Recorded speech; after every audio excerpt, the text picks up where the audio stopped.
two things that are very important to me. One, how our relationship with the community, but I also feel that it's very important to also address the current climate in our community of what's happening when it comes to crime. So although today is going to be more of a discussion of the things that you felt that we needed to bring back to you, especially for the first thing, for example, use of force data, that's the first thing we're going to hit on.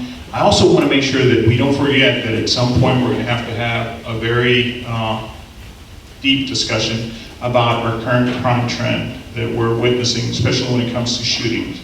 I'm seeing more and more shootings where people may get into an argument or are retaliating and someone is getting shot in the leg, the arm. Well, as you know, when a bullet travels, it has no mercy, and wherever that bullet goes, it's just going to create some major havoc.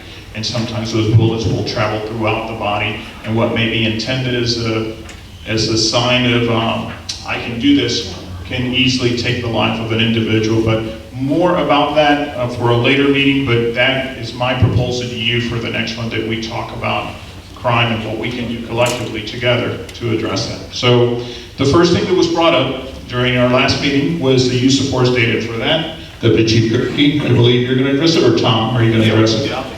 Good evening, everyone. My name is Doug Gerke. I am the Deputy Chief of the Administrative Services Bureau. And what the Administrative Services Bureau covers is the Professional Standards Division, which is internal affairs. It's also the training section, in-service training, recruiting, fiscal management. It's kind of all-encompassing, communications. But most importantly, one of the things we do is training is tracking our use of forces.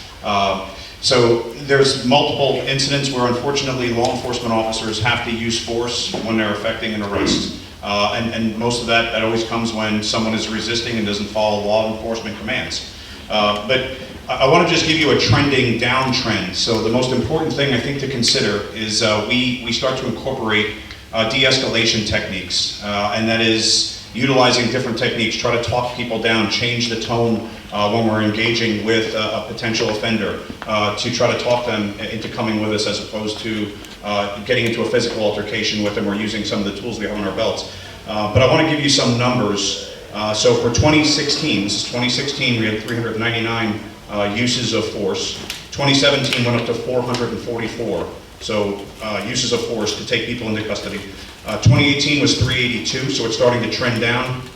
2019 is the lowest it's ever been, with 327 in response to resistances or uses of force. So we're clearly trending lower. In the training division, what we're looking for is we have some new simulators coming in.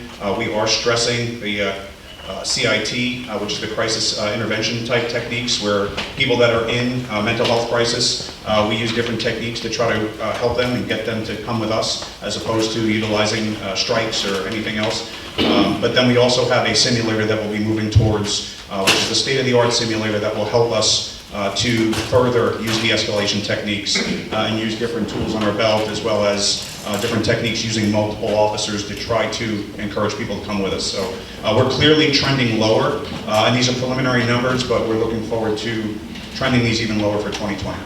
Yes, ma'am. As a statistician, that's why I started off, as a statistician, that's great, but those are whole numbers. The numbers, because I was the one that really needs this data. It sounds great, but what type of use of force metrics was the 217? Did they reach 4? Did they reach 3? Did they reach 2? Did they reach 1? How can we break it down to see where the majority of the use of force and what level it's being used? Do we have that capability? So we do, and what we have always done, historically at the Orlando Police Department, we're always constantly looking for best practices. Okay. And we consider all of our policies to be living documents, meaning just because we may have, remember the vehicle pursuit policy that we put in place? We engaged our community, we got the community to actually participate in the process, and at the time, we felt we had the model policy for the nation, right? So what we experienced here recently was that there's an opportunity, and not an opportunity, we have an obligation to make an adjustment to that policy, because it's not fitting to some of the things that the officers could potentially encounter out there. Even with the response to resistance policy that we have in place, that has been modified and it's going to be, or is actually being reviewed again to make sure that we're in par with what the rest of the nation is doing, most progressive cities are doing to address citizen concerns, very valid concerns like the ones you have. But I will tell you that for the Orlando Police Department, the majority of our response to resistance, you know where it's happening, right? It's happening in the downtown area during the bar hours when liquid courage is kicking in. People are sometimes just, the last thing an officer wants to do is create paperwork. The last thing that an officer wants to do, especially at 2 o'clock in the morning, right when the bars are about to close, is to have to make an arrest. So they can have to write, or they would have, for them to have to write the paperwork, have to transport the individual to jail. And if you see some of the body-worn camera video, you will repeatedly see, sir, please, ma'am, please don't do that. You're gonna be arrested, this, that, and the other. So sometimes it forces our hands to engage someone and escalate our response to their actions. And again, we have a lot of tools, and rightly so, we need them.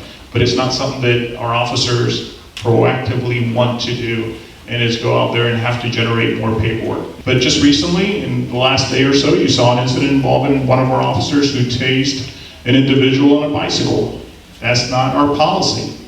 The individual was investigated, the individual was sustained, he was found not to be in compliance with our policy, and discipline was rendered. So now we will monitor, and anyone who gets disciplined at the Orlando Police Department, the intent is to modify their behavior, to modify the situation so that it doesn't happen again, right? But if it does, the new contract actually gives us better leverage to now exercise progressive discipline. What used to be something that would stick around for maybe 2-3 years in someone's file now has been extended. Our staff is also being trained on what the expectation is for progressive discipline. So again, we're constantly trying to do our best to review the way we do business, and this is one area that's very important to us. Response times in Black communities, a concern. So with that, I'll turn it over to Deputy Chief Gerke so he can talk about just the dynamics about response times. But before he does, or I give him the mic, just want to let you know, I want to let you know that our officers are assigned to the areas where the calls for service basically demand that they be, right? And the higher the level of calls for service for an area, the larger the presence, because obviously officers are responding to calls for service.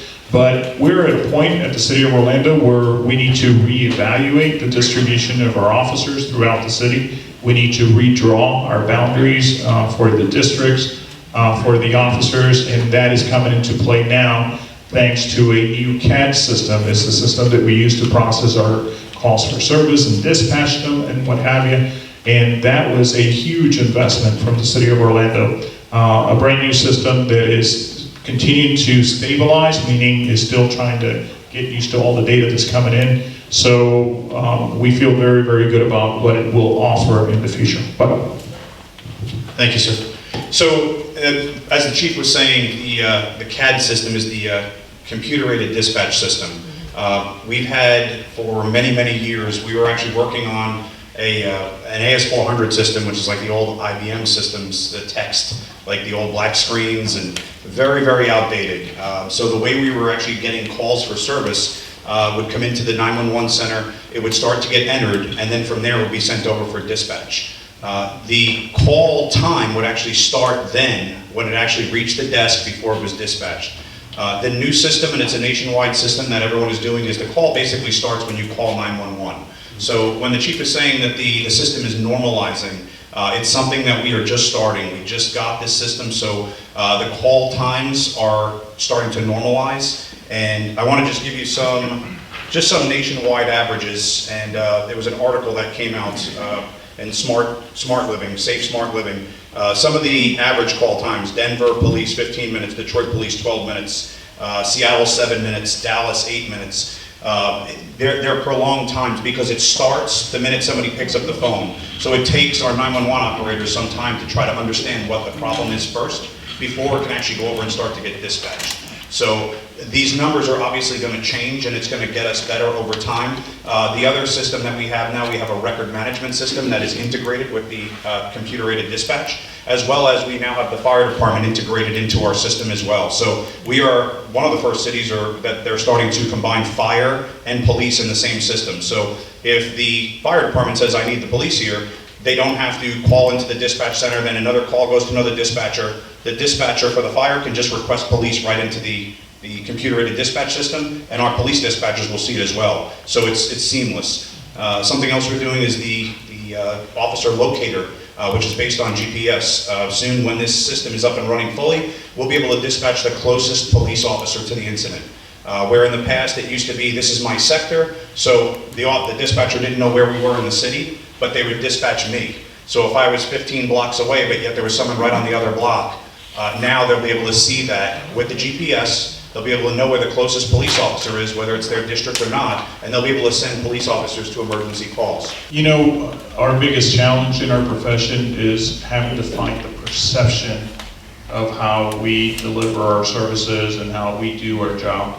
And I assure you, and everyone here can swear this on a Bible, and maybe we shouldn't be swearing on a Bible, but that it doesn't matter whether the person is white, black, Hispanic, Asian, whether they're foreign and visiting in this country. When we get a 911 call and our officers respond, they respond with everything and anything that they have available to them, and in the quickest way they can to come to the aid of that person.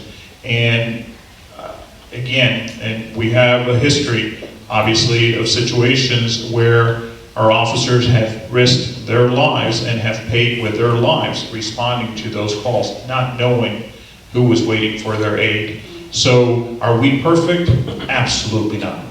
Absolutely not. Do we strive to be perfect? Absolutely, yes.